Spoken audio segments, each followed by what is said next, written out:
क्या आपने कभी यह सोचा है कि पृथ्वी के गोल होने के बावजूद इस पर मौजूद समुद्रों का पानी अंतरिक्ष में क्यों नहीं गिरता और पृथ्वी के रोटेट होने के बावजूद हमें उसकी रोटेशन फील क्यों नहीं होती? यह सवाल सुनने में भले ही बहुत बेसिक और सिंपल लगे, लेकिन इनके जवाब आपके होश उड़ा देंगे। आज के इस वीडियो में हम आपको पृथ्वी से जुड़े ऐसे ही सवालों के उत्तर देने वाले हैं। पृथ्वी के नीचे क्या है? इस सवाल के दो अलग अलग मतलब हो सकते हैं। पहला मतलब ये है कि पृथ्वी की जमीन के नीचे क्या है, जिसे साइंटिफिक भाषा में क्रस्ट कहा जाता है। इस सवाल का उत्तर आप में से ज्यादातर लोग ऑलरेडी जानते होंगे। पृथ्वी अंदर से अलग अलग हिस्सों में बटी हुई है, जिन्हें इनर लेयर्स कहा जाता है। हम इंसान क्रस्ट नाम की लेयर पर रहते हैं, जो सबसे ठोस और मजबूत मानी जाती है।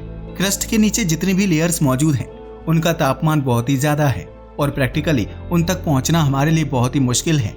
पृथ्वी के केंद्र में इनर कोर नाम की लेयर मौजूद है, जिसका तापमान जानने के बाद आपके होश उड़ जाएंगे। आयरन एंड निकल से बनी इस लेयर का तापमान करीब 5000 से 5500 डिग्री सेल्सियस है, जो सूर्य के तापमान के बराबर है।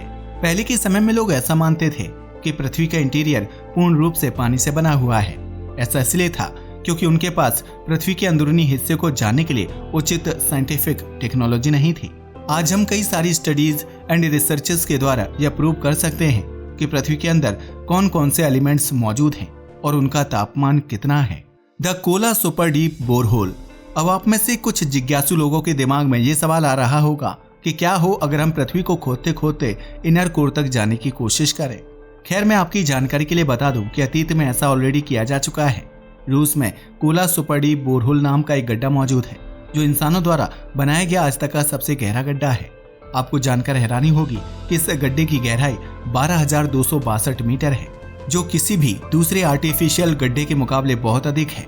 इस गड्ढे की खुदाई को साल 1989 में रोक दिया गया था, क्योंकि मजदूरों के लिए इतनी गहराई में काम करना बहुत मुश्किल हो रहा था। रूस के वैज्ञानिक बताते हैं कि सतह से 12 किलोमीटर नीचे जाने पर तापमान इतना ज्यादा बढ़ जाता है कि उसे सह पाना इम्पॉसिबल हो जाता है। What if we the digging of this hole had never stopped? लेकिन क्या होता अगर इस गड्ढे की खुदाई को कभी रोका नहीं जाता? क्या इस तरीके से पृथ्वी के बाहर यानी अंतरिक्ष में निकला जा सकता है? खैर, अगर कोला सुपर डीप बोरहोल को अंत तक खोदा जाता तो लेबर्स एंड वर्कर्स को 5500 डिग्री सेल्सियस तापमान वाले इनर कोर से गुजरना पड़ता। वैसे तो यह पॉसिबल नहीं है, लेकिन कॉन्सेप्ट को समझने के लिए ऐसा मान लेते हैं। इनर कोर को पार करने के बाद वह वापस से आउटर कोर एंड मेंटल में ट्रेवल करते हुए पृथ्वी की सतह यानी क्रस्ट पर आ जाते। ऐसा इसलिए है क्योंकि हमारी पृथ्वी गोल है। अगर हम पृथ्वी के किसी बिंदु से नीचे खोदना शुरू करते हैं तो अंत में हम उस बिंदु के जस्ट अपोजिट साइड पर जाकर निकलेंगे। यानी अगर आप साउथ इंडिया में खुदाई को शुरू करते हैं तो इनर कोर को पार करने के बाद आप नॉर्थ अमेरिका के किसी एरिया में जाकर निकलेंगे। यह सुनने में जितना इंटरेस्टिंग लगता है, असल में भी उतना ही इंटरेस्टिंग है। The second question. ये तो था पहला सवाल कि पृथ्वी की सतह के नीचे क्या है। आइए अब जानते हैं दूसरे सवाल के बारे में, जो ये है कि पृथ्वी ग्रह के नीचे क्या है, यानी यह किस चीज के ऊपर टिकी हुई है। मिथ। हिंदू धर्म ग्रंथों में यह बताया गया है कि हमारी पृथ्वी शेषनाग के सिर पर टिकी हुई है। हम सब यह जानते हैं कि यह असल सच्चाई नहीं है। किसी भी तरह के जीव को अंतरिक्ष में जिंदा रहने के लिए ऑक्सीजन की जरूरत पड़ेगी, जो वहाँ ना के समान है। इसके अलावा किसी सांप का 4.6 अरब सालों तक जिंदा रह पाना भी एक इम्पॉसिबल चीज है। अगर आप धर्म पर विश्वास करते हैं तो उसकी रिस्पेक्ट करने के लिए आप इस बात पर भी विश्वास कर सकते हैं, लेकिन मैं आपकी जानकारी के लिए बता दूं कि इस पूरे कॉन्सेप्ट का सबसे करेक्ट एक्सप्लेनेशन सिर्फ विज्ञान द्वारा दिया गया है। 20वीं सदी में ऐसे कई सारे मिशन हुए जिनमें कई सारे इंसानों को अंतरिक्ष में जाने का मौका मिला। सिर्फ इतना ही नहीं, स्पेस एजेंसीज ने ऐसे कई सारे स्पेसक्राफ्ट्स को भी अंतरिक्ष में सेंड किया, जिन्होंने पृथ्वी की तस्वीरें खींची। उनमें से कुछ तस्वीरों को आप अपनी स्क्रीन पर देख सकते हैं। क्या आप इनमें से किसी भी तस्वीर में पृथ्वी के नीचे किसी चीज को देख पा रहे हैं? इसका सीधा सा जवाब है नहीं। There is nothing below earth. पृथ्वी ग्रह के नीचे कुछ नहीं, बल्कि सिर्फ और सिर्फ एम्प्टी स्पेस है। अब शायद आपके दिमाग में ये सवाल आ सकता है कि अगर पृथ्वी के नीचे कुछ है ही नहीं, तो आखिर यह एक ही जगह पर कैसे टिकी हुई है? इसका सीधा सा कारण है सूर्य का गुरुत्वाकर्षण बल। पृथ्वी सूर्य को 30 किलोमीटर प्रति सेकंड की रफ्तार से चक्कर लगाती है, जिससे इसका ऑर्बिट स्टेबल बना रहता है। हम सूर्य के गुरुत्वाकर्षण बल को देख तो नहीं सकते, लेकिन उसे डिटेक्ट जरूर कर सकते हैं। सौरमंडल में मौजूद हर ऑब्जेक्ट इसी गुरुत्वाकर्षण बल की वजह से अपनी जगह पर टिका हुआ है। अगर आप पृथ्वी ग्रह के नीचे जाने की कोशिश करेंगे तो आपको सिर्फ खाली स्पेस मिलेगा। हालांकि बहुत लंबे समय तक चलने के बाद आपको कुछ तारे और आकाशगंगाएं भी दिखाई देने लगेंगी जो पृथ्वी से करोड़ों प्रकाश वर्ष की दूरी पर मौजूद है। Why does the Earth rotate and revolve? पृथ्वी अपनी एक्सिस पर क्यों घूमती है और यह सूर्य का चक्कर क्यों लगाती है? ये सवाल सुनने में भले ही बहुत मामूली लग सकता है, लेकिन इसका जवाब बहुत ही इंटरेस्टिंग है। आप में से कई लोगों का यह मानना होगा कि पृथ्वी सूर्य का चक्कर ग्रेविटेशनल फोर्स की वजह से लगाती है, जो बिल्कुल सही बात है। लेकिन हमारा सवाल इससे भी थोड़ा डीप है। आखिर हमारी पृथ्वी ने सूर्य का चक्कर लगाना शुरू ही क्यों किया था? इस सवाल का उत्तर जानने के लिए हमें सौरमंडल के शुरुआती समय में जाना पड़ेगा। The early solar system.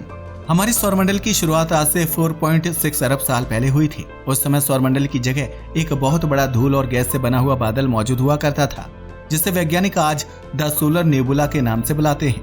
गुरुत्वाकर्षण की वजह से इस सोलर नेबुला के केंद्र में कुछ गतिविधियां हो रही थीं, जो आगे चलकर हमारे सूर्य के निर्माण का कारण बनने वाली थीं। केंद्र का गुरुत्वाकर्षण ज्यादा होने की वजह से धीरे धीरे वहां मैटर कलेक्ट होना शुरू हो गया और उस बादल के केंद्र की डेंसिटी बढ़ने लगी। एंगुलर मोमेंटम को कंसर्व करने के लिए बादल का केंद्र अपने ही एक्सिस पर रोटेट करने लगा। एंगुलर मोमेंटम, अगर आपको नहीं पता तो बता दूं कि एंगुलर मोमेंटम किसी भी घूमते हुए ऑब्जेक्ट के मोमेंटम को कहते हैं। जैसे जैसे किसी चीज का द्रव्यमान बढ़ता है लेकिन उसकी रेडियस कम होती है, वैसे वैसे उस ऑब्जेक्ट की रोटेशन स्पीड तेज होने लगती है। स्क्रीन पर दिख रही वीडियो में आप एक बैलेरिना डांसर को बैलेट डांस करते हुए देख सकते हैं। ध्यान देने वाली बात यह है कि जब बैलेरिना अपने हाथों को अंदर की ओर फोल्ड करती है तो अचानक से उसकी रफ्तार बढ़ जाती है। वहीं जब वह अपने हाथों को थोड़ा सा बाहर निकालती है तो उसकी रोटेशनल स्पीड कम होने लगती है। इसी चीज को एंगुलर मोमेंटम कहा जाता है। The final reason of the earth's revolution around the sun. Solar nebula के केंद्र में मैटर इकट्ठा होने की वजह से उसका भी द्रव्यमान बढ़ता जा रहा था। एक समय ऐसा आया जब उसके केंद्र ने रोटेट करना शुरू कर दिया, जिसके परिणाम स्वरूप पूरा बादल ही रोटेट होने लगा। भविष्य में सोलर नेबुला का केंद्र हमारे सूर्य में कन्वर्ट हो गया और उसके आसपास मौजूद बादल एक प्लैनेटरी डिस्क बन गया। आसान शब्दों में कहें तो प्लैनेटरी डिस्क तारे के आसपास मौजूद वह एरिया होता है जहां पर ग्रहों का निर्माण होता है। सूर्य के बनने के कुछ ही लाख सालों बाद हमारी पृथ्वी का निर्माण भी शुरू हो गया था। प्लैनेटरी डिस्क में जो भी धूल और गैस मौजूद थी वह आपस में गुरुत्वाकर्षण की वजह से इकट्ठा होने लगी और विशाल गेंदों का निर्माण करने लगी। इन्हीं में से एक विशाल गेंद हमारी पृथ्वी थी। अब क्योंकि इसका निर्माण घूमती हुई प्लैनेटरी डिस्क से हुआ था, इसलिए ये भी सूर्य का चक्कर लगाने लगी और आज तक यह वैसे ही सूर्य को रिवॉल्व कर रही है। तो कुछ इस वजह से हमारी पृथ्वी सूर्य को हर 365 दिनों में एक बार रिवॉल्व करती है। The real reason of earth's rotation. ये तो बात हुई रिवॉल्यूशन की। आइए अब जानते हैं कि पृथ्वी अपनी एक्सिस पर रोटेट क्यों करती है। खैर, इसका कारण मैं आपको ऑलरेडी बता चुका हूँ। पृथ्वी का निर्माण भी कुछ सूर्य के निर्माण की तरह ही हुआ था, यानी पृथ्वी ने अपनी एक्सिस का चक्कर एंगुलर मोमेंटम की वजह से लगाना शुरू किया था। न्यूटन ने अपने पहले नियम में यह बताया था कि अगर कोई ऑब्जेक्ट रेस्ट या मोशन में है तो वह हमेशा वैसे ही रहेगा। बस शर्त यह है कि उस पर कोई भी एक्सटर्नल फोर्स अप्लाई ना किया जाए। जब आप एक फुटबॉल को लात मारते हैं तो वह जमीन पर रोल करते हुए अंततः रुक जाती है। ऐसा इसलिए होता है क्योंकि उस बॉल पर फ्रिक्शन फोर्स अप्लाई हो रहा होता है, जो उसकी गति को धीरे धीरे जीरो तक ले आता है। लेकिन अंतरिक्ष में ऐसा कोई भी फोर्स अप्लाई नहीं होता, जिस वजह से प्लैनेट्स अरबों सालों तक घूमते रहते हैं। Why don't we feel the earth is moving? हमने यह तो जान लिया कि हमारी पृथ्वी रोटेट एंड रिवॉल्व क्यों करती है, लेकिन क्या आपने कभी यह सोचा है कि आखिर हमें यह मोशन फील क्यों नहीं होते? पृथ्वी 30 किलोमीटर प्रति सेकंड की रफ्तार से अंतरिक्ष में आगे बढ़ रही है, लेकिन इतनी तेज मूव करने के बावजूद हमें इसकी गति का जरा सा भी अंदाजा नहीं लग पाता। आखिर ऐसा क्यों है? इसका जवाब बहुत ही सिंपल है। हम पृथ्वी की रोटेशन और रिवॉल्यूशन को इसलिए नोटिस नहीं कर पाते क्योंकि यह कांस्टेंट है। आइए इस बात को एक थॉट एक्सपेरिमेंट के जरिए समझते हैं। A thought experiment. मान लीजिए आप एक बस में बैठे हैं जो एक बहुत ही स्मूथ रोड पर चल रही है। उस बस की खिड़कियां पर्दों से कवर्ड हैं और आपके पास ऐसा कोई भी तरीका नहीं है जिससे आप यह पता लगा सकें कि वह आगे बढ़ रही है। ऐसे में अगर आपको इस बात की जानकारी ना दी जाए कि वह बस चल रही है तो आप कभी ये पता नहीं लगा पाएंगे कि आप एक मूविंग बस में हैं। लेकिन क्या हो अगर उस बस की गति को धीमा करने के लिए ब्रेक अप्लाई की जाए या तेज करने के लिए एक्सीलेटर दबाया जाए? ऐसे में आपको छोटे मोटे झटके महसूस होंगे, जिससे आपको यह पता चल जाएगा कि आप एक बस के अंदर हैं। The final meaning. इस पूरी बात का सीधा सा मतलब ये है कि जब कोई चीज एक कांस्टेंट गति पर चल रही होती है तो उसके मोशन का पता लगा पाना ऑलमोस्ट इम्पॉसिबल हो जाता है। कुछ ऐसा ही हमारी पृथ्वी के साथ भी है।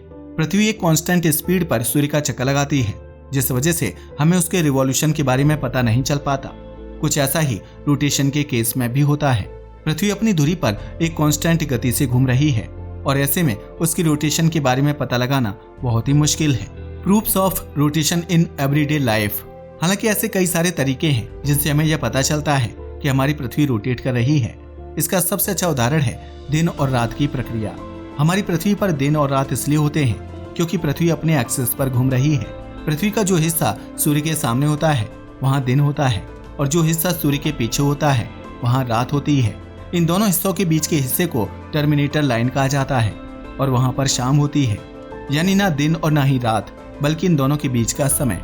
If earth is round then why does the water on it not fall into space.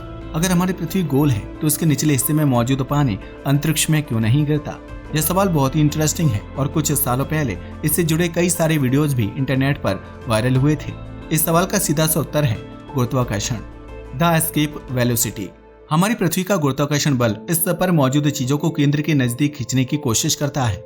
अगर आपको इस गुरुत्वाकर्षण चंगुल से बाहर निकलना है तो आपको कम से कम 11.4 किलोमीटर प्रति सेकंड की रफ्तार से ऊपर की ओर बढ़ना पड़ेगा। जब भी किसी रॉकेट या स्पेसक्राफ्ट को अंतरिक्ष में लॉन्च किया जाता है तो उसकी रफ्तार 11.4 किलोमीटर से ज्यादा ही रखी जाती है ताकि पृथ्वी से बाहर निकलने में कोई भी परेशानी ना हो। इस चीज को विज्ञान की भाषा में एस्केप वेलोसिटी कहते हैं। एन इंटरेस्टिंग थिंग, पृथ्वी पर मौजूद समुद्र इसकी सतह से चिपके हुए हैं, जिस वजह से इन पर बहुत भारी मात्रा में गुरुत्वाकर्षण बल अप्लाई होता है। इसी गुरुत्वाकर्षण बल की वजह से यह पानी अंतरिक्ष में नहीं गिरता। स्क्रीन पर दिख रही तस्वीर में आप ऑस्ट्रेलिया देश को देख सकते हैं जो पृथ्वी के निचले हिस्से में मौजूद है। आपको जानकर हैरानी होगी कि नॉर्थ अमेरिका में मौजूद लोगों के लिए ऑस्ट्रेलिया की दुनिया फिजिकली अपोजिट है। जो भी लोग नॉर्थ अमेरिका में मौजूद हैं वह कुछ इस तरह से पृथ्वी पर खड़े होते हैं। वहीं ऑस्ट्रेलिया के केस में यह बिल्कुल उल्टा है। यह सुनने में भले ही अविश्वसनीय लगे लेकिन यही गुरुत्वाकर्षण की सच्चाई है। पृथ्वी की ग्रेविटी हर चीज को अपने आप से बांध कर रखती है, जिससे कोई भी चीज अपने आप अंतरिक्ष में नहीं जा पाती। तो यह थे कुछ ऐसे सवाल जिनके उत्तर जानने के लिए कई लोग बहुत उत्सुक रहते हैं। आशा करता हूँ कि इस वीडियो को देखने के बाद आपको कुछ नई जानकारी मिली होगी। वैसे आपको इन सभी सवालों में से सबसे इंटरेस्टिंग सवाल कौन सा लगा हमें नीचे कमेंट करके जरूर बताइएगा। आज के वीडियो के लिए बस इतना ही। धन्यवाद।